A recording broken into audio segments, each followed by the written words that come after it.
आज हम negative binomial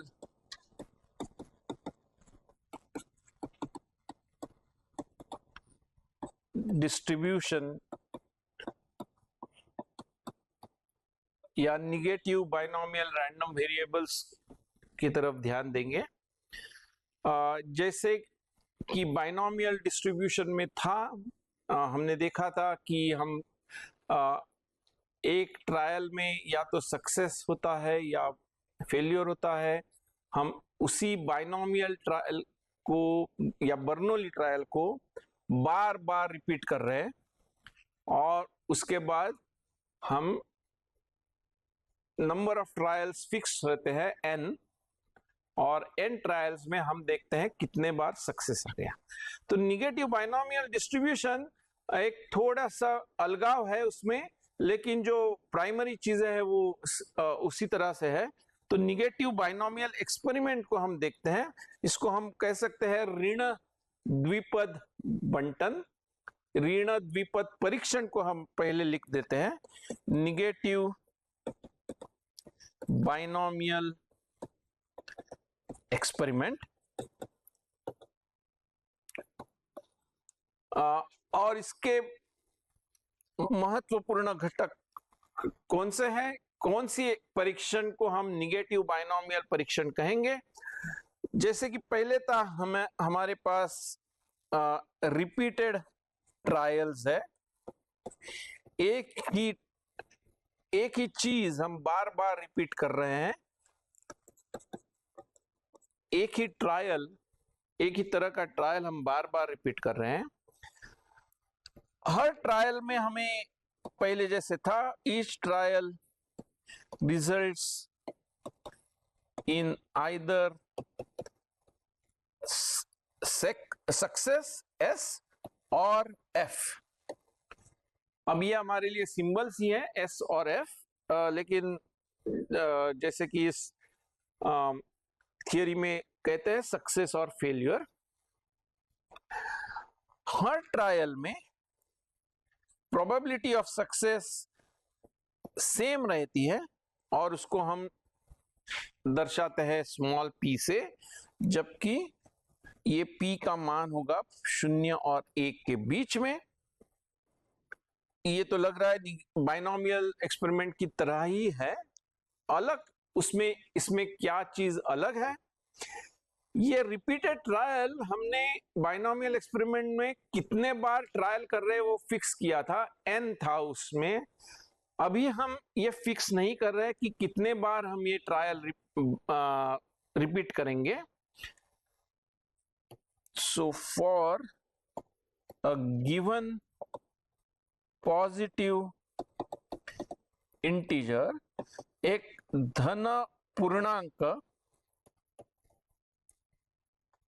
जिसको हम r से दर्शाएंगे, द ट्रायल्स कंटिन्यू till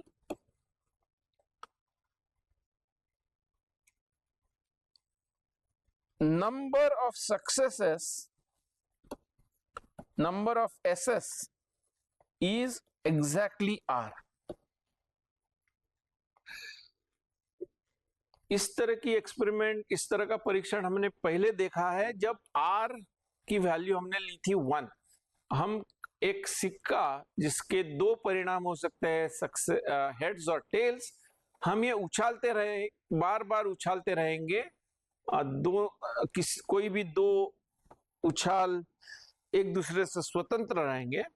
ये बार बार उछालते रहेंगे जब तक हमें पहला हेड्स नहीं मिलता था। उसी तरह का ये एक्सपेरिमेंट है, जब तक हमें R सक्सेसेस नहीं मिल जाते तब तक ये एक्सपेरिमेंट हम करते रहेंगे। एक महत्वपूर्ण चीज मैंने लिखनी चाहिए थी पहले ही इसमें, तो मैं अलग कलर से इसमें लिख रहा हूं। रिपीटेड इंडिपेंडेंट ट्रायल, स्वतंत्र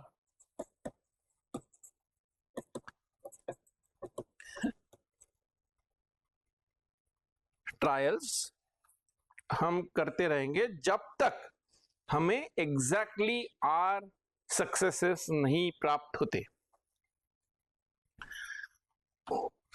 और इसमें हम रैंडम वेरिएबल x को इस तरह से परिभाषित करेंगे, x is the number of failures, ये थोड़ा सा अलग है पहले से, number of failures that precede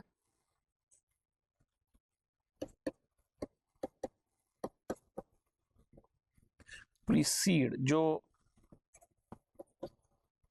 RHS है उससे पहले कितने फेलियर्स आते हैं उसको हम काउंट करेंगे, उसकी गिनती करेंगे। तो ये हमारा रैंडम वेरिएबल है। ये जो चार चीजें अगर हम देखेंगे तो इस तरह के परीक्षण को हम बोलेंगे निगेटिव बाइनोमियल एक्सपेरिमेंट। और ये जो रैंडम वेरिएबल x की परिभाषा मैंने दी है उसको हम बोलेंगे निगेटिव बाइनोमियल रैंडम वेरिएबल। इसके भी दो पैरामीटर्स है, दो प्राचल है, r और p। r भी एक पूर्णांक होगा, p तो प्रोबेबिलिटी ऑफ सक्सेस है, 0 और 1 के बीच में होंगी। इसको हम संक्षिप्त रूप में लिखते हैं x is negative binomial NB with parameters r and p। इसमें फिर एक बार r कोई भी धन पूर्णांक हो सकता है और p का मान 0 और 1 के बीच में होगा। इसका हम जैसे बाइनोमियल एक्सपेरिमेंट के लिए और बाइनोमियल रैंडम वेरिएबल के लिए हमने करा था, हम देखेंगे इसकी PMF कैलकुलेट करेंगे, इसकी PMF क्या होती है। तो P ऑफ x होगा probability x equal to x। हम सिर्फ वो उन्हीं x के लिए ये वैल्यूज कैलकुलेट करेंगे जिसके लिए जो ये रैंडम वेरिएबल x के वैलिड मान है। तो देख लें कि x की परिभाषा क्या है। x is the number of failures that precede the RH success। तो ये जरूर हो सकता है कि पहले जो R ट्रायल्स है वो सबके सब S आ जाएंगे। तो ये जो परिणाम है ये एक वैलिड परिणाम है। जैसे ही RH सक्सेस हमें मिलता है तो वो परीक्षण रुक जाएगा और x की वैल्यू उसमें क्या होगी, उसमें एक भी फेल्यूर नहीं था तो उसके लिए x की वैल्यू होगी 0। तो x जरूर 0 हो सकता है, 1 भी हो सकता है, 2 हो सकता है, या कोई भी पूर्णांक हो सकता है जो 0 या 0 से अधिक हो। ऋणेतर नॉन निगेटिव इंटीजर, ऋणेतर पूर्णांक हो सकता है। अब इसकी वैल्यू हम कैसे निकालेंगे?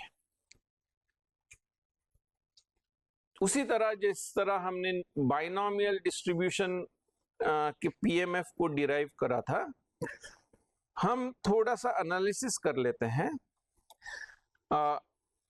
Probability x equal to x मतलब हमें चाहिए x, ये जो इवेंट है x इक्वल टू x, इसको हम अलग से थोड़ा एनालाइज कर लेते हैं।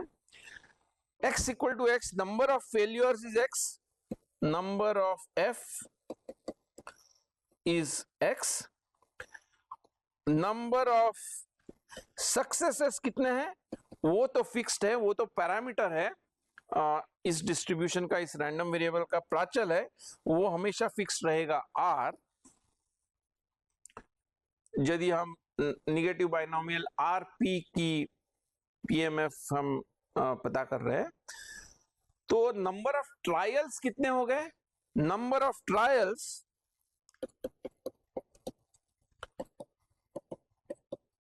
होंगे x प्लस r।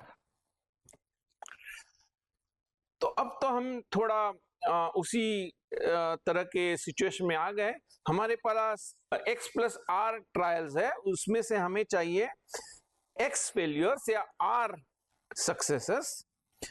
तो उसको हम कॉम्बिनेशन, हमें पता है इस तरह के काउंटिंग कैसे करनी है। लेकिन उसमें एक और चीज हमें ध्यान देनी होगी। मैं ये स्कीमेटिक डायग्राम निकाल देता हूं। तो हमें हमारे पास ये x प्लस आर अलग अलग स्लॉट्स है उसमें। इसमें x प्लस आर स्लॉट्स, उसमें हमें फिल करने हैं R S S and X Fs. लेकिन हर पॉसिबल कॉम्बिनेशन यहां अलाउड नहीं होगा, क्योंकि परीक्षण तभी रुकेगा जब लास्ट स्लॉट में एक एस है और वो आरएथ एस है। तो लास्ट स्लॉट में जरूर हमें एस चाहिए, ये फिक्स्ड है। और बाकी बचे जो x plus R minus one slots है, उसमें हमें चाहिए x मेनी फेल्यूर्स और r माइनस वन सक्सेसेस। तो कितने से ऐसे कितने स्लॉट्स रहेंगे? ऐसे रहेंगे x plus R minus one X, choose x। अगर आप फॉर्मूला देखेंगे तो x plus R minus one choose R minus one बिल्कुल इसके बराबर ही है। तो ये अलग अलग कितने परिणाम है हमारे पास, जो जिसके लिए ये रैंडम वेरिएबल x की वैल्यू होगी स्मॉल x। ये है x plus R minus one choose x। इतने सारे अलग अलग परिणाम है, कॉम्बिनेशंस हैं, जिसमें ठीक ठीक x फेल्यूर्स है और r सक्सेस है, जहां लास्ट स्लॉट में हमेशा सक्सेस है। हर इस परिणाम की प्रोबेबिलिटी तो पहले जैसी होगी। ये सब ट्रायल्स इंडिपेंडेंट है। इसमें r सक्सेसेस है तो उसकी प्रोबेबिलिटी होगी p to the power r, और उसमें x फेल्यूर्स है तो उसकी प्रोबेबिलिटी होगी 1 minus p to the power x। तो इसको हम अगर सब कुछ इसको जोड़ेंगे तो हमें तुरंत हम ये लिख सकते हैं कि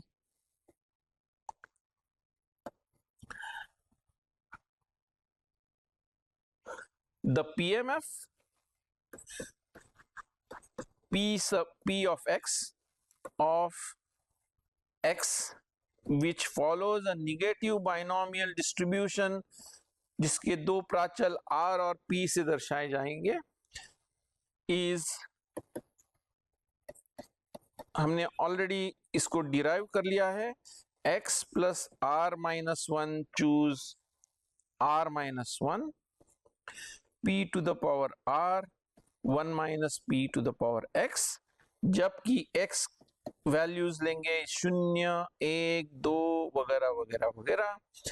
और अगर x इसके अलावा कोई वैल्यू है तो उसका p of x will be 0।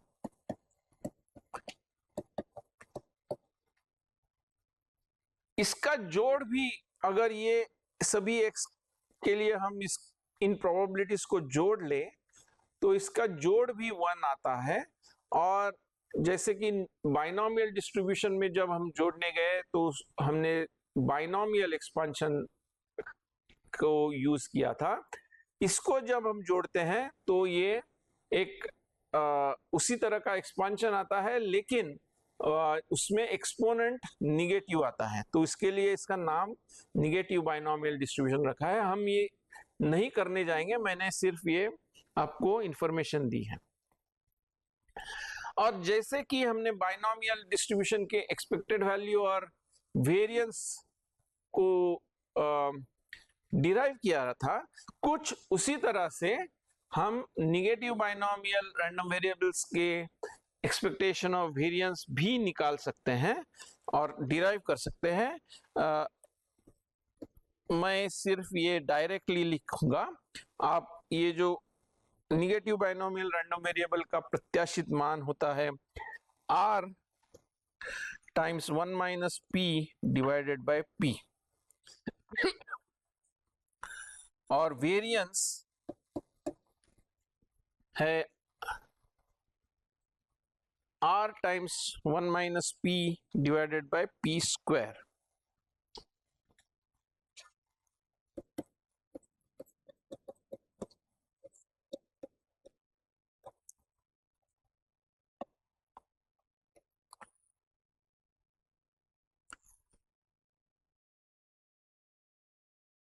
अब हम ये दोनों निगेटिव बाइनोमियल डिस्ट्रीब्यूशन और बाइनोमियल डिस्ट्रीब्यूशन के कुछ उदाहरण देखते हैं।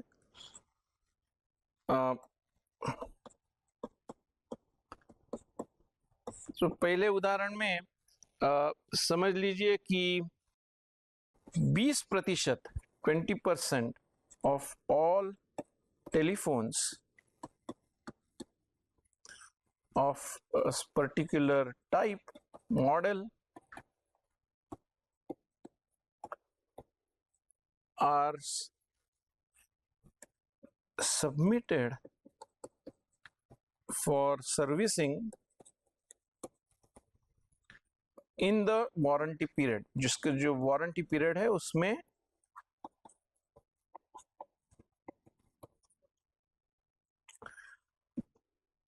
उस वारंटी पीरियड में जो नए बेचे गए टेलीफोन्स हैं उसमें से 20% टेलीफोन्स को सर्विसिंग के लिए फिर से लाया जाता है। ये जो सर्विसिंग के लिए जो टेलीफोन आते हैं, out of this 60% can be repaired,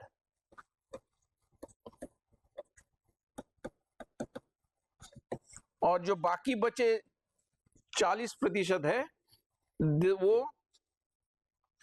repair नहीं हो सकते,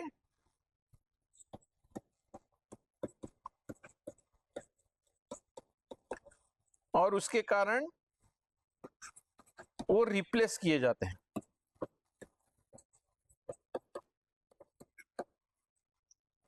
अगर एक कोई कंपनी है जिन्होंने इस तरह के 10 telephone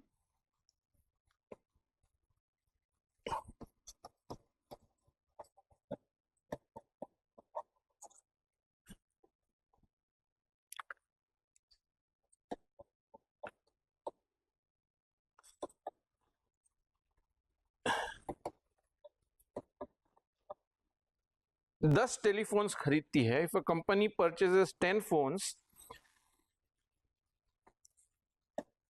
what is the probability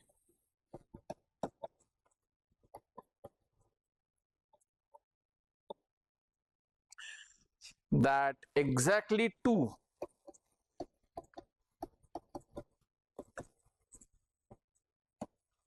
will be replaced during under warranty?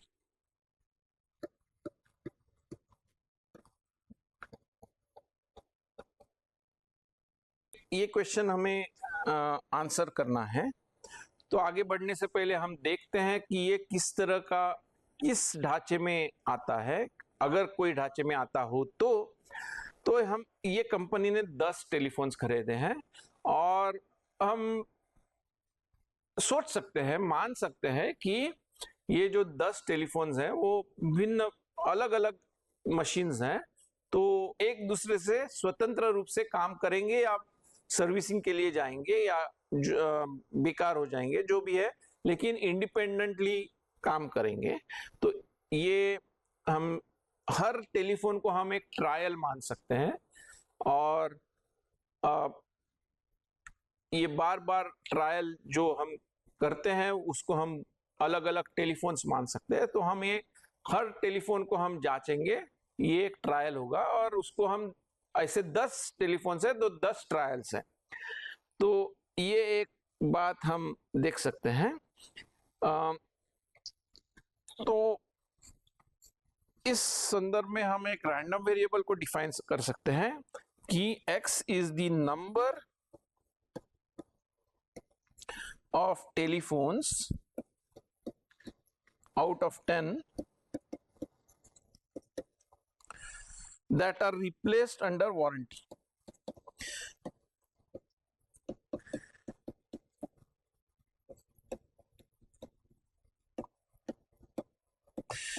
ये एक सिंपल टिप्पणी है कि हम ये जब रैंडम वेरिएबल डिफाइन करते हैं कोई भी एग्जाम्पल सॉल्व करने के लिए, तो काफी अलग अलग रैंडम वेरिएबल्स हम डिफाइन कर सकते हैं और उसको यूज करके हम जो प्रश्न पूछा गया है उसका उत्तर पता कर सकते हैं। लेकिन सबसे आसान रहेगा, सबसे सिंपल रहेगा अगर जो हम इवेंट या रैंडम वेरिएबल परिभाषित करते हैं वो जो प्रश्न पूछा गया है वो उससे डायरेक्टली संबंधित हो। जहां यहाँ पे पूछा गया है कि कितने प्रोबेबिलिटी क्या है कि एग्जैक्टली 2 टेलीफोन्स को रिप्लेस करेंगे वारंटी के तहत। तो मैंने जो रैंडम वेरिएबल डिफाइन किया है वो उसी लैंग्वेज में डिफाइन किया है कि 10 टेलीफोनों में से कितने टेलीफोन्स हैं जो वारंटी के अंडर रिप्लेस होने वाले हैं। तो हम ये लैंग्वेज भी बहुत इंपॉर्टेंट है क्योंकि हमारे लिए सक्सेस क्या है, ये तो एक तो मैंने पहले ही कहा कि ये 10 ट्रायल्स हैं। तो 10 independent trials,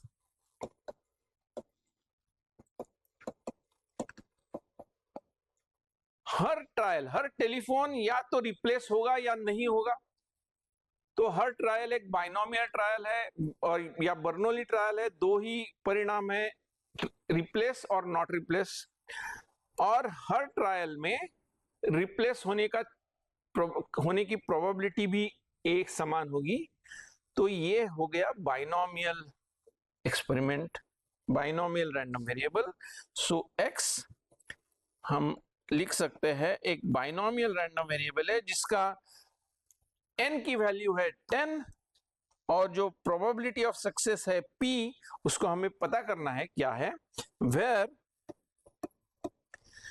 p is the probability that one randomly chosen telephone is replaced under warranty। तो हमारे लिए सक्सेस इस उदाहरण में इसको माना जा रहा है कि ये रिप्लेस होगा वारंटी के अंदर, वारंटी पीरियड के अंदर। तो इसको हम निकालते हैं। ये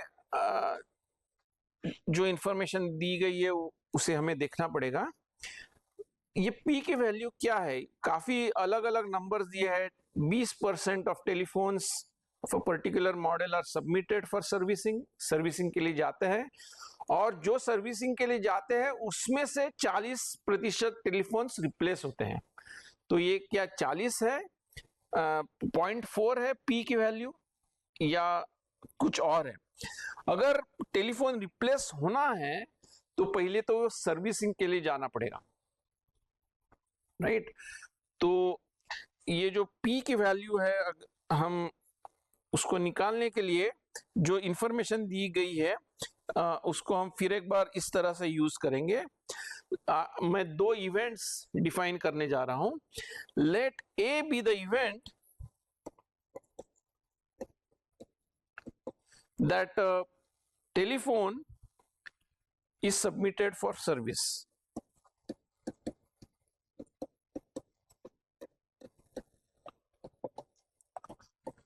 उसको सर्विसिंग के लिए लाया जाता है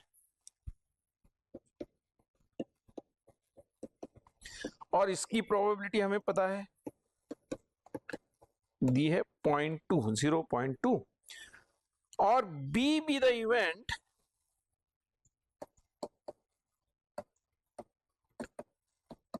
that the telephone is replaced। शायद मैं लिखना है a telephone is replaced। क्या हमें प्रोबेबिलिटी ऑफ बी दी गई है? नहीं, हमें तो प्रोबेबिलिटी ऑफ बी पता करनी है। हमें क्या दिया गया है? जो टेलीफोन सर्विसिंग के लिए आते हैं, out of the ones which are brought for service 60% can be repaired, वो रिप्लेस नहीं होते हैं, 40% रिप्लेस होते हैं। सो हमें जो दी गया है, जो इंफॉर्मेशन दिया गया है, वो है the conditional probability of B given A. पहले तो सर्विसिंग के लिए लाना जाना चाहिए टेलीफोन, और अगर सर्विसिंग के लिए लाया गया है तो उसमें से बी घटना घटने की संभावना है 0.4। और हमें क्या चाहिए? हमें चाहिए प्रोबेबिलिटी ऑफ बी, जिसको हम देखेंगे, लिखेंगे probability of A intersection B plus probability of A complement intersection B. A complement क्या है? ए इवेंट है कि टेलीफोन सर्विसिंग के लिए लाया गया है, तो ए कॉम्प्लीमेंट है इवेंट की टेलीफोन सर्विसिंग के लिए नहीं लाया गया।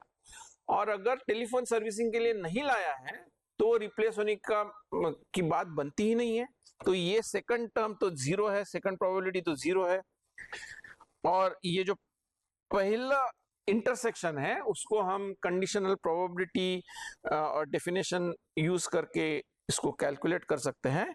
वो है conditional probability of B given A times probability of A. इसी लाइन में मैं लिख रहा हूं, ये सेकंड टर्म तो जीरो है, क्योंकि ए कॉम्प्लीमेंट अगर घटा है, मतलब टेलीफोन सर्विसिंग के लिए नहीं लाया है, तो बी घटने की संभावना बिल्कुल शून्य है। अब हम बाकी चीज तो आसानी से कर सकते हैं। Conditional probability of B given A हो गया 0.4, प्रोबेबिलिटी ऑफ ए 0.2, तो ये हो गया 0.02। तो हमने जो कैलकुलेशंस किए हैं उसके तहत हम पता है x is now binomial with parameter n equal to 10 and p equal to 0.08। मैंने ये यहाँ पे गलती में सुधार देता हूँ,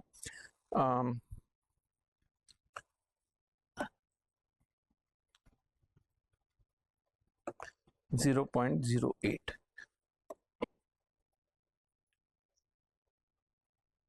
और अब हमें तो x का डिस्ट्रीब्यूशन पता चल गया पूरा का पूरा, क्योंकि अगर पैरामीटर वैल्यूज पता नहीं है तो हमें फैमिली पता है डिस्ट्रीब्यूशन की, लेकिन एक्चुअल डिस्ट्रीब्यूशन नहीं पता होता है। अब तो हमें सब कुछ पता है। तो हम प्रश्न में पूछा था कि प्रोबेबिलिटी क्या है कि ठीक ठीक दो टेलीफोन को रिप्लेस करेंगे, तो प्रोबेबिलिटी x इक्वल टू 2। हम बाइनोमियल पीएमएफ को यूज करके इसको कैलकुलेट कर सकते हैं। 10 choose 2, p to the power 2, 1 minus p जो कि होगा 0.92 raised to the power 10 minus 2 जो होगा 8। और ये इसका मान आप निकाल सकते हैं। 10 choose 2 तो है 10 into 9 divided by 2, और वो होता है 45। और बाकी चीजें डेसिमल 0.08 का स्क्वायर तो शायद आसान रहेगा, लेकिन 0.92 raise to the power 8 calculate करने के लिए या तो आपको लॉग टेबल्स यूज करने हैं या अभी कैलकुलेटर्स यूज करने पड़ेंगे, जो मैंने किया है। और इसका मान अप्रोक्सीमेटली है 0.1478। तो इस तरह से हम जो स्टैंडर्ड डिस्ट्रीब्यूशन है उसको इस्तेमाल करके उसके बारे में जो हमें पता है पीएमएफ या एक्सपेक्टेड वैल्यू, ये सब इस्तेमाल करके जो प्रश्न पूछे गए हैं उसको सॉल्व कर सकते हैं। इसमें अगर हम एक्सपेक्टेड वैल्यू ऑफ x निकालना चाहेंगे तो बाइनोमियल डिस्ट्रीब्यूशन के लिए एक्सपेक्टेड वैल्यू होती है n टाइम्स p, तो इसमें होगा 10 गुना 0.08 जो होगा 0.8, और variance n times p times 1 minus p जो 10 टाइम्स 0.08 टाइम्स 0.92, उसको आप देख सकते हैं इज 0.736। स्टैंडर्ड डिविएशन क्या होगा? Standard deviation of x is the square root of the variance जो होगा स्क्वायर रूट ऑफ 0.736। अगले उदाहरण की ओर बढ़ते हैं। एग्जाम्पल 2, एक मैरिड कपल है जिनकी इच्छा है कि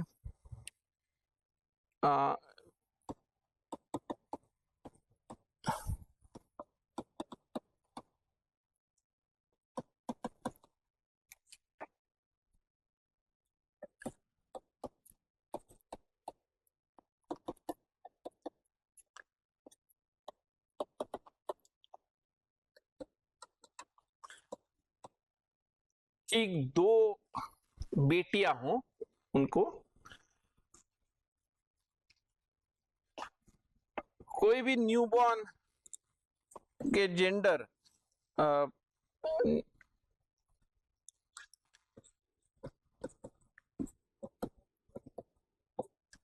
को हम आधा आधा अगर मान ले कि मेल चाइल्ड होगा प्रोबेबिलिटी हाफ से और फीमेल चाइल्ड होगा प्रोबेबिलिटी हाफ या 0.5 से। So what is the probability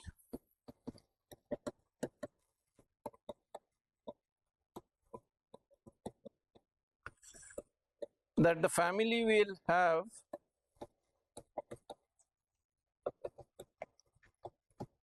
exactly 4 children?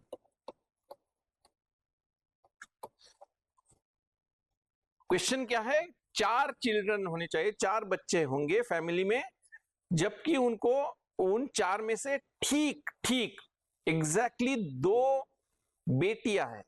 तो 4 चिल्ड्रन होने का मतलब है उसमें से 2 बेटे हैं और 2 बेटियां हैं, और जैसे ही दूसरी बेटी पैदा हो गई वो फैमिली डिसाइड करेंगी, बस हो गया। तो ये तो डायरेक्टली हम देख सकते हैं ये निगेटिव बाइनोमियल रैंडम वेरिएबल है। तो पहले तो हम रैंडम वेरिएबल को डिफाइन करना है। x, let x be the number of binomial random variable हमने जब डिफाइन किया था जिसमें 2 पैरामीटर्स थे, r नंबर ऑफ सक्सेसेस और p was the probability of success in each trial. और तब हमने रैंडम वेरिएबल डिफाइन करते हुए number of failures before the rth success से परिभाषा की थी random variable, negative binomial random variable की। तो यहां पे हमें चाहिए कि x be the number of male children before the second girl child. अगर इस तरह से परिभाषा करेंगे तो हमारे पास हम डायरेक्टली लिख सकते हैं, क्योंकि ये तो डायरेक्ट निगेटिव बाइनोमियल एक्सपेरिमेंट के तहत आएगा। इसमें number of girl children is fixed, वो है 2, सो r होगा 2, और p जो probability of a girl child होगा 0.5। तो ये है निगेटिव बाइनोमियल पैरामीटर 2 और 0.5 के तहत। और हमें जो प्रश्न पूछा है कि probability of 4 children in the family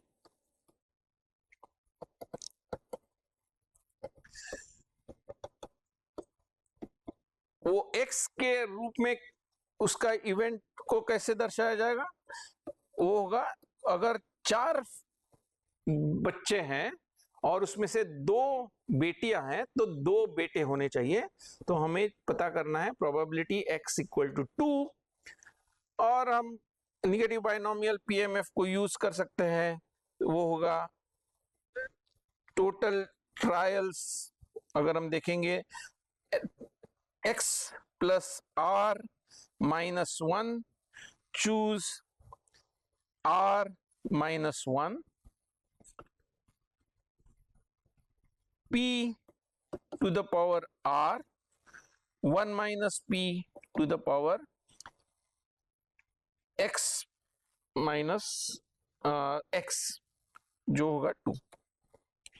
तो इसको अगर हम सिंप्लीफाई करेंगे तो वो हो गया 3 चूज 1 और 0.5 raise to 4, which is 3/8, 3/16, sorry.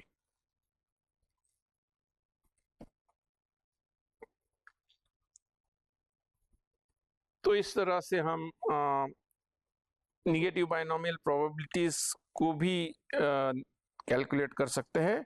इसमें एक्सपेक्टेड वैल्यू ऑफ एक्स क्या रहेगी? अगर हम थोड़ा ध्यान दें तो किसी भी एक बर्थ में बेटा होना या बेटी होना बिल्कुल समान तरह से संभव है, उसकी प्रोबेबिलिटी हाफ और हाफ है। तो अगर 2 बेटियां चाहिए तो हम एक्सपेक्ट कर सकते हैं कि औसत तौर पे, एवरेज पे, बेटों की संख्या उस फैमिली में सेम होनी चाहिए। देखते हैं क्या ये सही है। इस निगेटिव बाइनोमियल रैंडम वेरिएबल के लिए एक्सपेक्टेड वैल्यू है r times 1 minus p divided by p। तो इसमें हम डायरेक्टली यूज कर सकते हैं 2 टाइम्स 1 माइनस 0.5 डिवाइडेड बाय 0.5, तो ये एक्चुअली है 2। और वेरिएंस ऑफ x को अगर निकालेंगे तो r times 1 minus p by p square, तो ये होगा 2 टाइम्स 0.5 डिवाइडेड बाय 0.5 स्क्वायर, जो होगा 4। इसमें और एक सवाल मैं पूछ रहा हूं, what is the expected number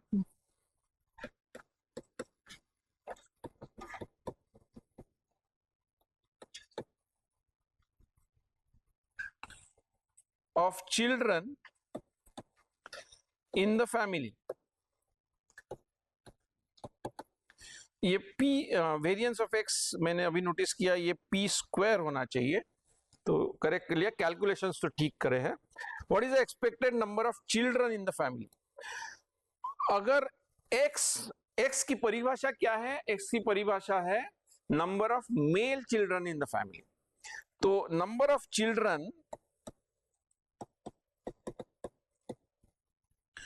is equal to number of male children x plus number of female children, वो तो फिक्स्ड है इस एग्जांपल में 2।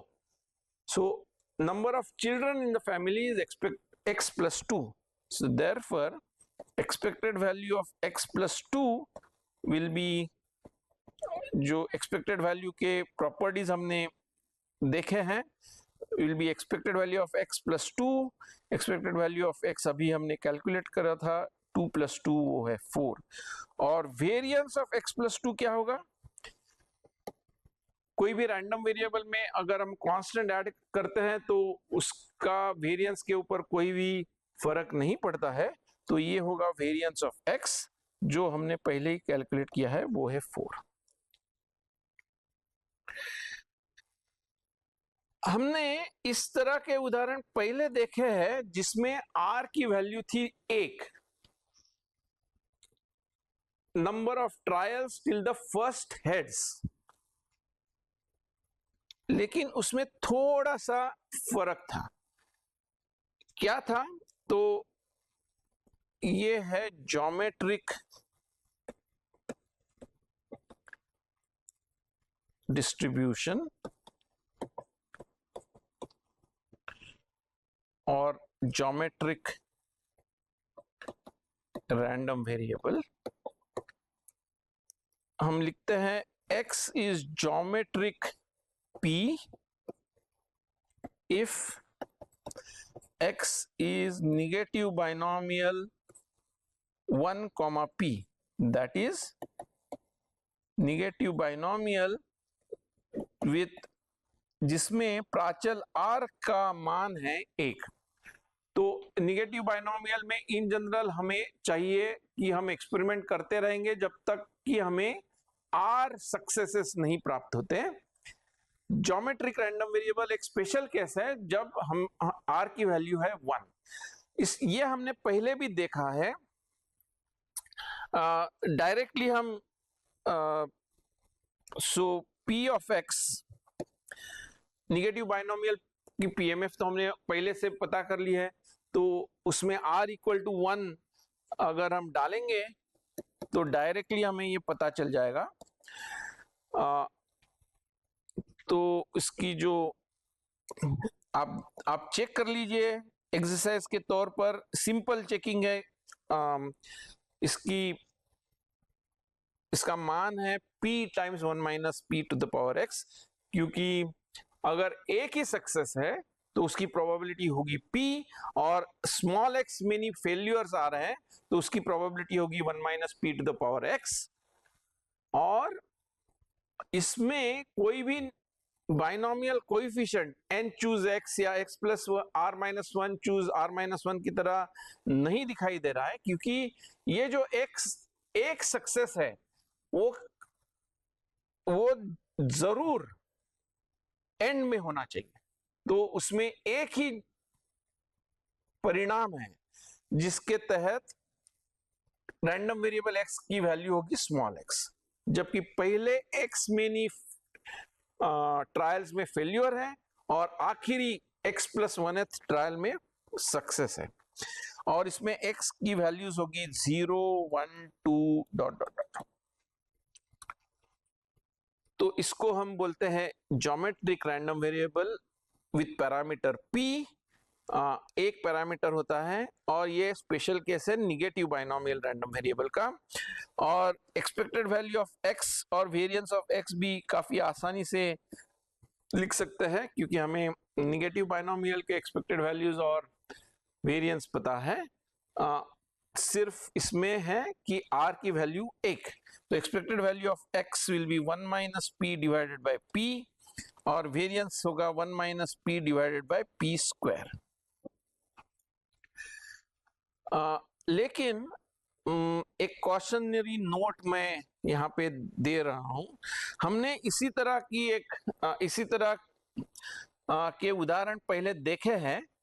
यहाँ पे x जो निगेटिव बाइनोमियल है वो है x is the number of failures before first success.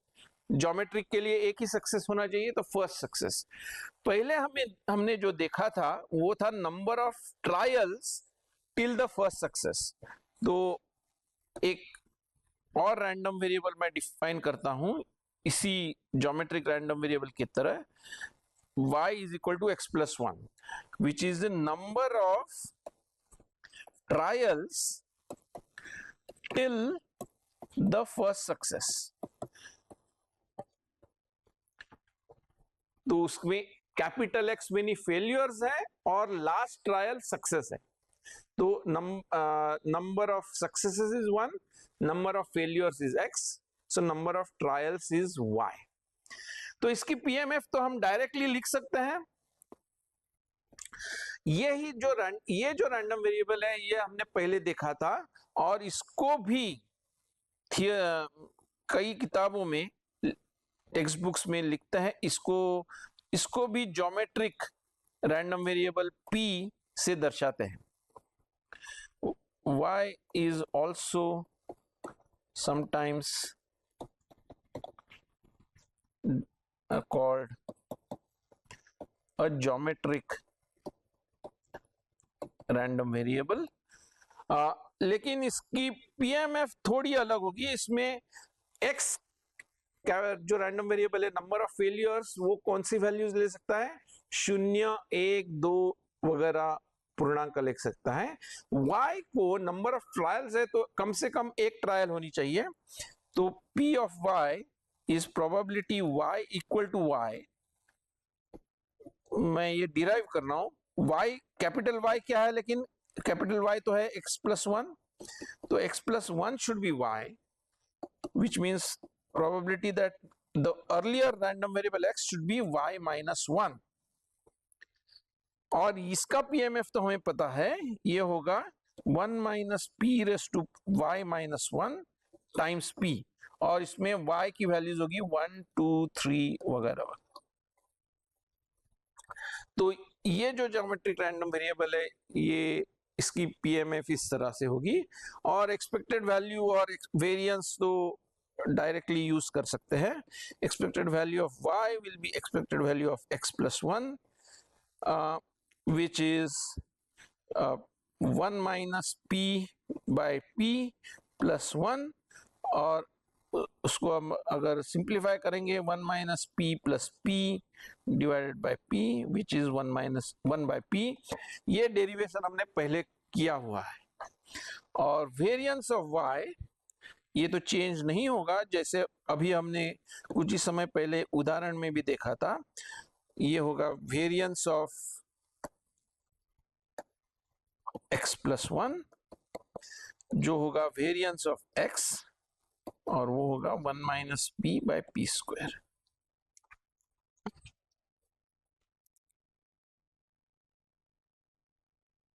तो ये दोनों x और y दोनों को ज्योमेट्रिक रैंडम वेरिएबल कहा जाता है।